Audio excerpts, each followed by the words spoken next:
une jeune fille. Elle allait au marché pour vendre les arachides. Elle a laissé son plateau d'arachides et on l'a retrouvée dans la chambre d'un jeune homme. C'était un jeune homme. Au quartier, il voyait une jeune fille passer, toujours très bien habillée. Mais un jour, on l'a attrapée parce qu'il l'a violée. C'était un père qui a été surpris par les voisins à cause des cris de sa jeune fille qu'il essayait de violer. Vous avez vu le lien entre toutes ces histoires? Dans toutes ces histoires, il y a un manque d'éducation sexuelle. Bienvenue sur cette chaîne d'accompagnement de la famille et de l'éducation des enfants. Ici, vous êtes sur la chaîne Les Parents d'Ados et je suis la coach Micheline Samet, coach parentale certifiée et accompagnatrice psychologique. Aujourd'hui, vous avez compris, on va parler de l'éducation sexuelle. Ce sujet vous parle, ne bougez pas.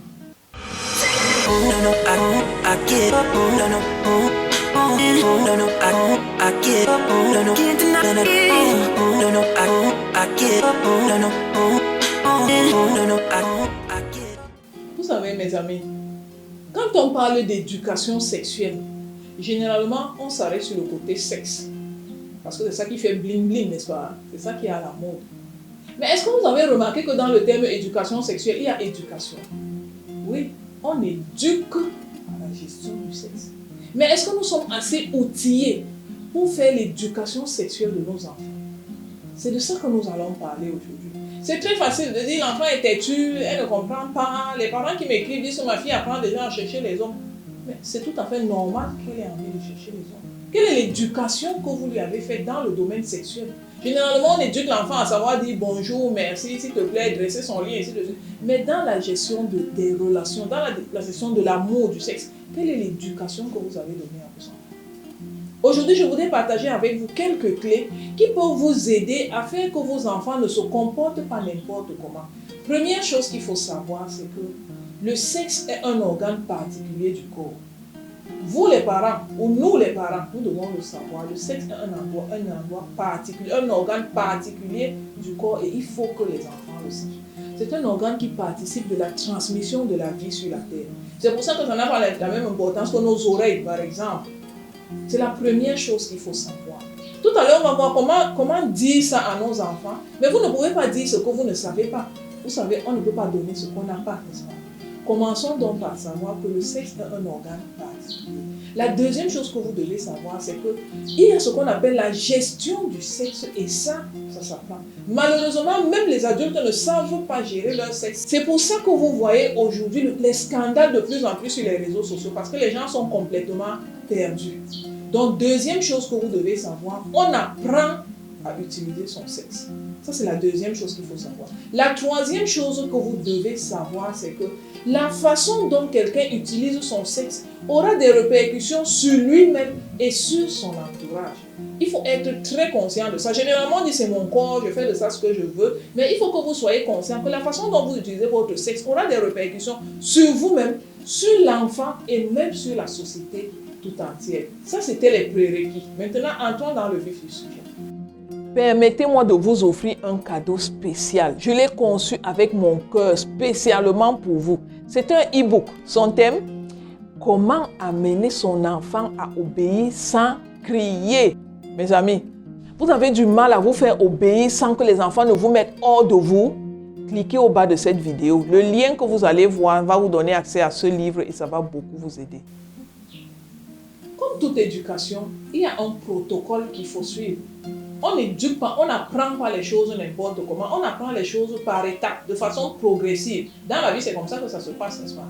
Même à l'école, c'est comme ça que ça se passe. Pour ceux qui me suivent sur les réseaux sociaux, vous savez que j'ai été enseignante pendant 10 ans et j'ai été habituée à suivre un protocole, à suivre un processus. Lorsqu'on veut retransmettre des enseignements, c'est exactement la même chose qu'il faut faire pour l'éducation sexuelle.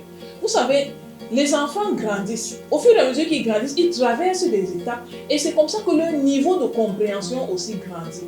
Donc, apprenez que lorsque vous parlez de sexe à l'enfant, vous n'allez pas parler du sexe à l'enfant d'1 an, comme vous allez parler à l'enfant de 5 ans, comme vous allez parler à l'enfant de 15 ans, à l'enfant de 20 ans et à un adulte. Ce n'est pas la même chose. Lorsque vous voulez parler à un enfant, par exemple de 5 ans et moins, lorsque vous voulez lui parler de sexe, n'en faites pas un moment solennel. Parlez-lui par rapport à une situation ponctuelle et passez à autre chose. Exemple, il y a l'une de mes petites filles qui est venue me rendre visite chez moi un jour et puis nous étions ensemble au salon. Moi j'étais au salon et puis je faisais mes travaux. Elle était au salon avec moi et elle regardait la télé. Et elle s'est couchée sur le canapé, sur le dos, et elle a soulevé ses pieds qu'elle a adossés sur le dossier du canapé. Vous voyez un peu de quoi je parle. C'est une fillette de 3 ans. Et lorsqu'elle a soulevé ses pieds, sa jupe s'est baissée et on voyait ses dessous. J'ai simplement dit, mon bébé, il faut baisser tes pieds parce que quand tu soulèves tes pieds, on voit tes dessous et on ne montre pas le slip aux gens. Elle dit qu'on ne montre pas le slip aux gens. Elle dit que oui bébé, on ne montre pas le slip aux gens. Elle a simplement baissé ses pieds, baissé sa jupe et puis elle a continué ses jeux autrement. Moi aussi j'ai continué mes choses. C'était juste ça. On ne fait pas un moment solennel. Non, viens t'asseoir ici aujourd'hui, je vais te dire non, il ne faut pas parce que quand tu vas... Elle n'a pas l'âge de comprendre tout ça. Donc lorsqu'on fait l'éducation sexuelle d'un petit enfant, utilisez des termes simples et passez à autre chose sans en faire un moment solennel. Autre exemple que je voudrais partager avec vous. Imaginez un peu qu'il y ait peut-être une jeune fille, donnons-lui aussi 3 ans, ou un jeune garçon, donnons-lui 3 ans à peu près. Et puis il est nu, il n'a pas de sous-vêtements, et puis il joue, comme les enfants jouent souvent en Afrique, peut-être il joue où il y a le sable. Donc ce que vous allez dire à l'enfant, c'est de se lever, parce que lorsqu'elle joue dans le sable sans slip, le sable va entrer dans ses fesses, et puis elle va tomber malade. Juste ça. Il faut quitter, même aux jeunes garçons, vous pouvez dire la même chose. Si tu joues dans le sable va entrer dans tes fesses et puis ça va te rendre malade parce que ce sont des saletés qui vont entrer dans ton corps. Si vous dites ça, c'est largement suffisant pour l'enfant. Il va se lever pour que les microbes n'entrent pas dans son corps et qu'il ne tombe pas malade. Quand il va grandir, vous allez ajouter d'autres explications. Et lorsque vous faites ça, allez le nettoyer et puis simplement habillez-le. Maintenant, prenons un enfant de peut-être 5 ans jusqu'à 10 ans, ou alors de 0 à 10 ans, lorsque l'enfant est capable de comprendre.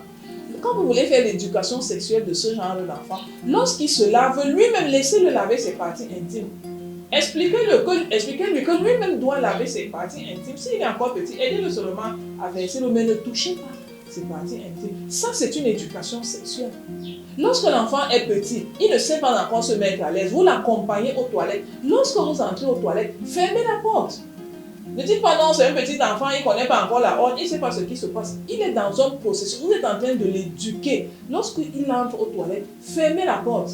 Qu'est-ce qu'il est en train de comprendre lorsque vous faites ça? C'est que lorsqu'on est aux toilettes, c'est un endroit privé, il ne doit pas entrer là-bas avec d'autres personnes. Ça fait que lorsqu'il sera grand, si quelqu'un essaye de le violer, il va comprendre que non, c'est anormal qu'il soit aux toilettes et que quelqu'un d'autre vienne entrer aux toilettes avec lui. Donc vous avez compris le processus. Lorsque l'enfant est petit, on utilise les exemples de sa vie qu'il peut comprendre. Maintenant, parlons à notre préadolescente. Ou si vous voulez, parlons à notre adolescente. Comment est-ce qu'on fait l'éducation sexuelle d'une préadolescente ou d'une adolescente? Une fois de plus, c'est un rappel, on ne fait pas l'éducation sexuelle d'une façon solennelle, vous comprenez? On n'appelle pas l'enfant pour dire que viens t'asseoir ici aujourd'hui. Aujourd'hui, on va parler du sexe. Voilà comment ça se passe. Ce n'est pas comme ça que ça se passe. C'est une éducation. Pour les croyants, on dit dans la Bible que pour éduquer l'enfant, on parle à l'enfant quand on se lève, quand on se couche, quand on marche sur la route. C'est une façon de dire qu'on saisit toutes les occasions de la vie pour faire passer des enseignements. Évitez de faire de l'éducation sexuelle des enfants un moment solennel, parce que ça va s'étendre dans le temps. Maintenant, on va parler à notre jeune fille. On va prendre un exemple du quotidien, justement, d'une jeune fille. Imaginez un peu qu'elle veut sortir, peut-être qu'elle va rendre visite à ses amis, et puis elle a porté une robe trop moulante, trop courte, trop transparente, et puis elle passe devant vous, elle veut sortir. Voilà un exemple que vous pouvez saisir pour faire son éducation sexuelle en attirant son attention sur le fait que lorsqu'elle dessine les parties de son corps, les habits moulants qu'elle porte dessinent les parties de son corps, et le risque qu'il y a, c'est que les jeunes garçons vont la voir, ça peut éveiller leur désir sexuel. Et si eux aussi ne sont pas éduqués sur le plan sexuel, elles risquent de se faire violer. Alors que ce n'est pas ça l'objectif qu'il y avait lorsqu'elle sortait de la maison. Et ce n'était même pas l'objectif des jeunes garçons. Mais la tenue qu'elle a été une tenue provocante et ça l'a amenée dans une situation qu'elle n'avait pas prévue. Ça, c'est un exemple pour la jeune fille. On peut parler aussi aux jeunes garçons. Imaginez un peu un jeune garçon, peut-être, disons n'importe quoi, il a mis la taille basse. C'est un exemple. Il a mis la taille basse, me dit les tenues qu'on met, les pantalons qu'on met à la moitié des fesses. Par exemple, on ne soulève pas le pantalon jusqu'à la taille. C'est une mode de plus en plus répandue chez nous. Peut-être chez vous aussi, vous voyez ça. Lorsque le garçon se comporte comme ça. Ou alors, autre exemple, aujourd'hui, il y a des garçons qui se rasent lorsqu'ils commencent à avoir une pilosité. Ils se rasent de moins en moins, ils laissent les cheveux en locks. Ils sont pas soignés de leur personne, en fait. Qu'est-ce qu'il faut dire? Comment est-ce qu'on peut faire l'éducation sexuelle de l'enfant en prenant cet exemple pour attirer son attention? Vous pouvez simplement lui expliquer que les tenues que nous portons ont plusieurs rôles. Je l'ai déjà expliqué dans une autre vidéo. Les tenues que nous portons ont pour rôle de nous couvrir, ont pour rôle de nous protéger des intempéries, mais ont pour rôle aussi de véhiculer un message. Lorsqu'il porte ce genre de tenue, il se fait identifier aux personnes qui portent ce genre de tenue. Généralement, ce sont des gens qui sont enfoncés dans les contre-valeurs. Est-ce que vraiment c'est ce que lui il est? Est-ce que c'est le message qu'il veut passer? Lorsqu'il va passer ce genre de message, les gens qui sont comme ils pensent être viendront vers lui. Je prends l'exemple par exemple des drogués. Voilà. S'ils passent habillés comme ça dans le secteur où il y a des drogués, ils vont penser qu'ils sont des leurs et puis on va l'attirer. Et il va se retrouver dans des comptes de valeurs. Ça peut être la drogue, ça peut être les relations sexuelles illicites, ça peut être l'homosexualité, ça peut être plein d'autres choses. Est-ce que c'est vraiment ce qu'il est? Est-ce que vraiment il se définit par ça? Donc attirer son attention sur le fait que les actions qu'il pose, les habits qu'il porte peuvent véhiculer un message qui en réalité n'était pas le message qu'il voulait véhiculer. Vous avez compris l'idée, il faut prendre des exemples du quotidien pour donner un enseignement à l'enfant et passer à autre chose. Vous savez, il faut dire la vérité à vos enfants. Si vous n'arrivez pas à leur dire la vérité, faites-leur voir cette vidéo, ça va beaucoup les aider. Chers parents, expliquez à vos enfants que la relation sexuelle n'est pas simple. Je le redis encore, que cela reste bien dans vos têtes. La relation sexuelle n'est pas simple. Il faut pouvoir expliquer à vos enfants que pour qu'il y ait une union physique, il y a d'abord une union spirituelle. Et lorsque je dis spirituelle, je ne parle pas dans le sens des églises. Je dis dans le sens mental, dans le sens de l'esprit, dans le sens de la volonté de s'unir. C'est pour ça qu'on ne s'unit pas à n'importe qui. Est-ce que vous avez déjà remarqué qu'il y a des personnes, lorsque vous vous unissez à elles, votre vie change? C'est à cause de ça que beaucoup de personnes disent que la relation sexuelle est une relation mystique. Même si on ne va pas jusqu'à ce niveau, expliquez à vos enfants que la relation sexuelle n'est pas simple. Parce que c'est une réunion qui a pour but la transmission de la vie. Et tout ce qui concerne la vie et la mort est du domaine divin. Ça veut dire qu'on entre dans un domaine où il y a un très grand aspect métaphysique dont ils doivent être conscients. On ne couche pas avec quelqu'un parce qu'il est beau. On ne couche pas avec quelqu'un parce qu'elle a des formes. On ne couche pas avec quelqu'un parce qu'il sent bon. On ne couche pas avec quelqu'un parce qu'il a de l'argent. Parce que les implications de cet acte dépassent quelquefois notre entendement. Et je vous en prie, ça n'a rien à voir avec le préservatif. Il faut dire la vérité à vos enfants. Il y a des personnes qui couchent avec quelqu'un, leur vie n'est plus jamais la même. Il y en a qui n'arrivent plus à avoir des enfants. Il y en a qui n'ont plus une relation stable. Il y en a qui, lorsqu'ils veulent des enfants, non seulement ils n'arrivent plus à l'avoir. Il y a des personnes, c'est même aller plus loin où chaque personne avec qui il se met en relation meurt. C'est des choses qui sont arrivées et qui quelquefois ont des explications que nous on ne connaît pas. Je vous en prie, la relation sexuelle n'est pas une relation simple. Il faut le dire à vos enfants. Dernière chose que vous allez dire à vos enfants, les paroles sont créatrices. Retenez bien ça aujourd'hui, les paroles sont créatrices.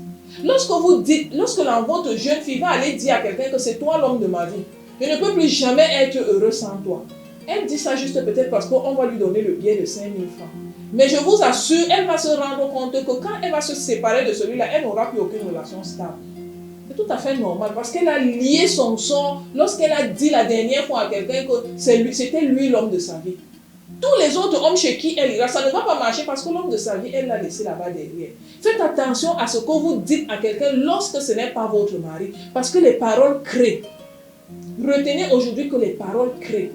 Lorsque un homme ou un jeune garçon, vous dites à une femme que je ne peux jamais être heureux si je ne suis pas avec toi. Tout mon bonheur, c'est seulement avec toi. C'est très bien pour l'instant présent. Mais il faut que cette relation continue. C'est pour ça qu'il y a des choses qu'on ne dit que lorsqu'on est marié et seulement à notre conjoint. Parce que lorsque vous allez dire ça à quelqu'un d'autre, ça va vous suivre. Et vous allez oublier même que vous aviez dit ça lorsque vous étiez jeune. Vous allez seulement constater que les relations ne marchent pas. faites très attention. La relation amoureuse est une relation qu'il faut prendre avec beaucoup de délicatesse. Et si vous ne dites pas la vérité à vos enfants, ils vont s'engager dans la relation amoureuse. Parce qu'on voit dans le film les gens qui couchent avec n'importe qui. Dans les films porno, tout le monde couche avec n'importe qui. Le sexe est devenu un jouet. Mais sachez que le sexe peut vous faire progresser. Mais comme le sexe peut aussi vous faire tomber. Si vos enfants sont conscients de ça, ils vont avoir une sexualité épanouie parce qu'ils vont l'utiliser au bon moment. Voilà, c'est ce que je voulais partager avec vous aujourd'hui. Mon but, c'était pas de vous effrayer. Hein. L'amour, c'est une très belle chose. Je parle de ce que je connais. C'est la plus belle chose qui peut arriver à quelqu'un. Mais il faut juste savoir gérer. C'était juste ça. Voilà. J'espère que ça vous a apporté quelque chose. Je vous remercie beaucoup de m'avoir suivi. Je vous remercie beaucoup pour ceux qui soutiennent la chaîne, pour les partages que vous faites et pour la large diffusion. Vraiment, merci, merci beaucoup. Voilà. On se voit une autre fois dans une autre vidéo. Bye bye.